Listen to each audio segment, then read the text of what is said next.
Our series on the first 100 days of the Trump presidency continues tonight with a look at national security. It was one of Donald Trump's major issues in the campaign. Chief Intelligence Correspondent Catherine Herridge reports on the big problems and what we know about Mr. Trump's solutions. I'm very hopeful that we can put this behind us and finally have somebody that can actually say the word Islamic terrorism. I hope they can focus on doing what's right and not what's politically correct or politically, advantageous to themselves. Now medically retired from the Army Reserve, Sean Manning and his wife Autumn live 60 miles outside Seattle in Yelm, Washington. The legacy of his Army service includes 2 bullets still lodged in his back and leg after Nidal Hassan opened fire in 2009, killing 13 and injuring more than 30 others at Fort Hood in Texas. When I went down to the ground, Hassan kept shooting me. He ended up putting another 5 rounds into me. I still can't shake the phone call. The phone call was the hardest. Sorry. It still replays in my head. Married just 6 weeks before the attack, they now sort through a mountain of paperwork and navigate the VA bureaucracy. We've had to have x-rays done, and on 2 instances we were turned away because we were told that the machine was broken down. As part of his Restoring National Security Act, then candidate Trump promised major changes. How many veterans?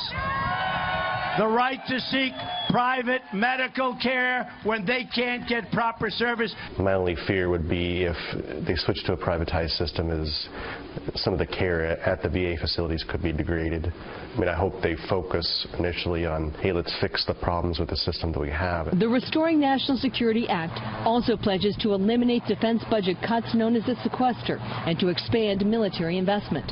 This summer, a Fox News Pentagon team report about maintenance crews taking extreme measures struck a chord. Our young people, the greatest in the world, are flying planes that when they need parts, they go to a plane museum or they go to an airplane graveyard because they don't even make the parts anymore. The Mannings say ending sequestration should be a priority. Coupled with the VA frustrations, it adds another layer of stress. I've had some friends that had basically been given pink slips and they were close to retirement, and it was quite a shock that they were booted out. The president-elect's national security strategy is broad, including both the Defense and Homeland Security departments, from the warfighter to the border agent, as well as the intelligence professional who tracks the cyber threat. The plan is ambitious and will likely challenge the established order.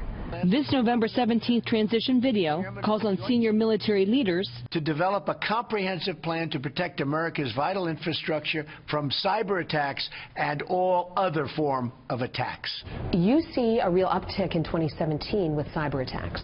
I do. It will be a dark year. We'll see more destructive attacks that dismantle the integrity of data. Leading cybersecurity expert Tom Kellerman says elevating the issue is the right thing, but there will be resistance. There's too much of a turf war between the various government agencies that are responsible for dealing with cyber attacks in today's world. We need much more cooperation and collaboration. Immigration is the final component, calling for new screening procedures and a stronger border. This week, the House committee's Republican chairman promised to draft legislation. We will put in place a historic, multi-layered defense system so that drug cartels and terrorists don't slip through the cracks. The incoming president's first 100 days seem like a drop in the bucket for the Mannings, who are still waiting more than 2,500 days for his injuries to be deemed combat-related. Getting the Purple Heart last year was progress. Now they hope Mr. Trump will live up to his tweets.